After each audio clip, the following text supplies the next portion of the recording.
on K Capital members? It's Kyle from K Capital. It's about 8:12. Apologies for the delay here in this new video. Been sick over the last couple days, so I took some time off, not from the markets, but just from recording a new video. So I'll make this quick as I'm still having a little trouble, which I'm sure you can hear, talking, sore throat, and the likes, which is always a bag of fun. So let's start with the overall market. First, we're going to look at the Dow, and really, I've been saying this over the last couple of weeks. We're going to test this high in terms of the 200 EMA, and we're going to pull back down. It's exactly what happened. The only bullish signal here is the fact that we're seeing this EMA ribbon start to cross and point upwards. But with the 200 EMA serving as significant resistance, I'm not surprised that we really hit that and pulled back over the last 2 days. I think we're going to continue to pull back and probably test 1700 again. I'm hoping we consolidate at that level, given that there's some support here in terms of the 16,914 range. So that's in the Dow. If we want to take a deep dive into the Russell 2000, we'll see a significant, bearish candle today, which really was just an indication of the next leg down. These legs usually move in patterns of five. So we had our first tranche down, second up, third down, fourth up. The fifth and final, I think, is going to go back down, to which case we're probably going to see a new low. The reason I say that is we tested new lows on the second and fourth legs here. I think we're going to come back and pull back to around the 1045 range. Again, what I've been saying for the last couple of weeks is we haven't really traded in this pattern to where we've significantly gone below the 200 EMA, for several years. So it's just a matter of, now playing this out and being cautious with our longs and taking advantage of our shorts and being patient. That's what swing trading is about, and that's what we're going to do here. We have plenty of opportunities to the long side that we're in, which I'll touch upon in a minute. But really, that's where I think the pattern's going to go here in the Russell 2000. So I think we're going to go through the next leg down and continue down to, test new lows, which is unfortunate, but, we're in a full bull market retracement, of the 10 to 15% range from prior highs. So it's something that I'm expecting to continue to see this bearish trend and bearish movement in the small cap world. So if we want to get to our specific small caps, one that we're actually trading up right now, I think we're up 15% in this, is Crown. It's been a great play for us. We're going to continue to hold this as we entered long in the 480 range. Now we're up roughly, I think, 75 to 80 cents, or 15% roughly. We saw a bearish day today on light volume. I'm not too concerned on this. If we start to test the 20 EMA, is probably where we'll start to take profits. But for the time being, I'm going to continue to hold this. MGPI is a long-term swing. If we want to zoom out here and we want to take a look at the overall trend, this is a great play following the 200 EMA. If we would have bought when we've touched upon this specific indicator, we would be sitting at a nice profit here. We entered, I think, in the 1680 range. Right now, we're seeing all indications that this is still a bull trend, so to speak. We're seeing some significant resistance here, but I think this is just something that's going to pull back and continue higher to test 19 soon. So we're going to continue to hold this. We're going to play that through earnings. When earnings do come up, we'll just put a significant stop loss below the 200-day moving average. Don't worry about that yet. We'll touch upon that when we get to it. One stock that has actual earnings coming up, I think in the beginning of November, is ACXM. Now, this is one that is definitely on our watch list to add. Just taking a step back and looking at the overall trend here, you can see a huge bear trend over the last couple months. We broke through the 200 EMA strong and came back and tested that support. That held 2 or 3 times over the last couple weeks, which is when we entered. Right now, I think we're roughly up 5% in this stock or in this swing. And as we can really see here, if we go into the details here, we're going to hold this level of support, I'm hoping, at least in the 21.50 to 21 range. But again, we're going to hold this for the time being because I think this has huge upside to 25. This is just a great chart in terms of the overall long-term optionality here in terms of the overall market. I think it's something that's traded very well in a down market.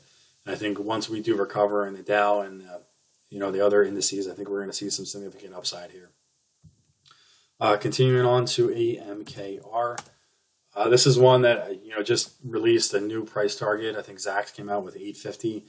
All the price targets have at least at a minimum $8 as their initial analyst targets.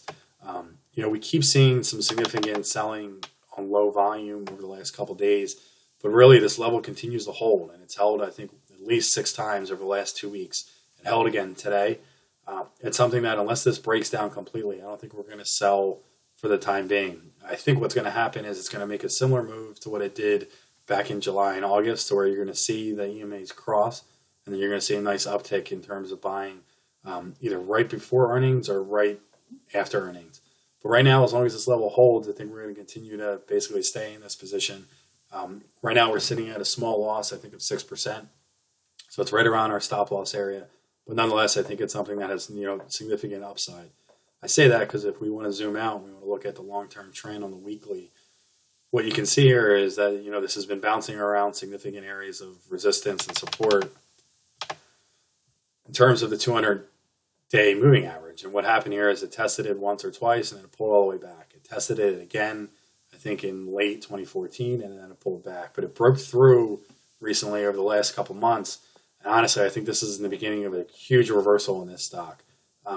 This hasn't happened in terms of a huge breakout here, obviously, for several years at this point. So I think this is something that, all the fundamentals point to a really significant turnaround for this company.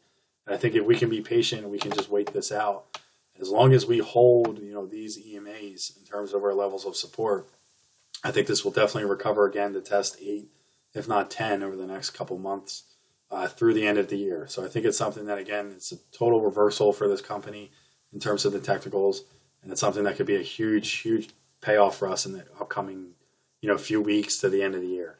So hopefully the technicals serve as, something that we can definitely just continue to hold and not really be stuck selling to protect our profits. But obviously I'm going to keep a close eye on this. Next is Jack, which has earnings actually next Monday. So this is one I wanted to focus on for the time being. First, if we want to look at the weekly, one thing that I want to basically point out is, we've hit the 200-day moving average here several times and pulled back. So obviously what that tells us is that's a really significant area of resistance. On the flip side, when we look at the daily, that same 200-day moving average has served as significant support too.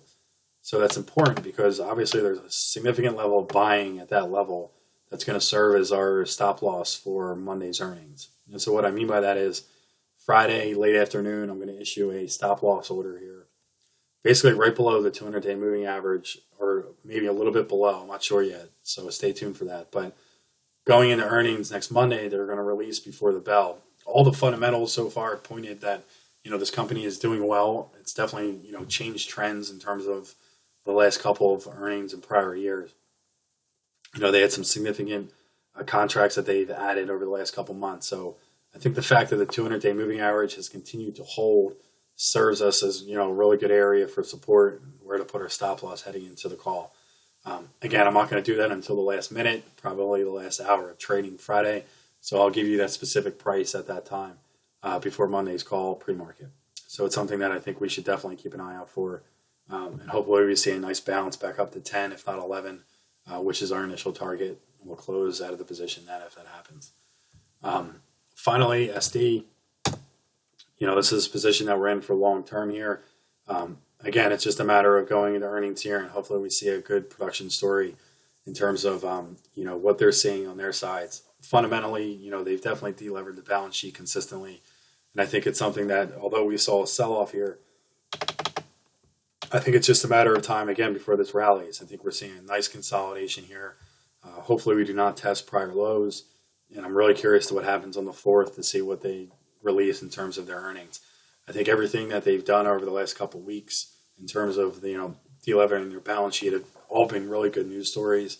They just had their credit facility reaffirmed for $500 million. So liquidity really is not an issue for the time being. Again, this is a long-term play. It has been since April when we entered. 12 to 18 months is what I said from the start. So we're going to continue to basically play this call option on oil to see how this plays out for the time being through the end of the year into the spring of 2016. So stay patient with this. I think it's something that will pay off. It's just a matter of being patient. It's definitely a long-term swing for us. 2 stocks that I'm definitely keeping on our watch list are PBCT. This has hit the 200-day moving average fairly well and bounced off of that. The one thing that held me back from entering is really this bear candle today. One thing that is very bullish, though, and if you look in prior patterns, is when the EMAs crossed after breaking through the 200-day moving average, they rallied. The share price went from 14.80 all the way up to 17. We're making that similar pattern now. We broke through the 200-day moving average. You're seeing these EMAs start to cross. So if this pulls back a little bit more, it might be a good entry for us tomorrow or Friday. And then finally, Penn is another. This rallied a little bit in, I think it rallied actually a lot. I think actually almost 5% in the aftermarket today. I didn't see any significant news. I know they have earnings, I think either today or tomorrow. Looking at this, it's tomorrow. So if this 200-day moving average holds, it's going to be a prime area to go long in. And I think, it's something to where we can capture 17 and see 20 fairly quickly. I'm going to obviously go through their earnings tomorrow just to be sure that, fundamentally this company is still sound. Over the last couple quarters, they definitely have been. So stay tuned for an alert in Penn, an add in ACXM, new long in PBCT, and an additional add in NGPI. That's basically what I'm looking at right now for the time being. Again, as we just be patient with the overall market and let this downturn just play itself out. If you have any questions, please shoot me an email. You know where to find me, and I will talk soon.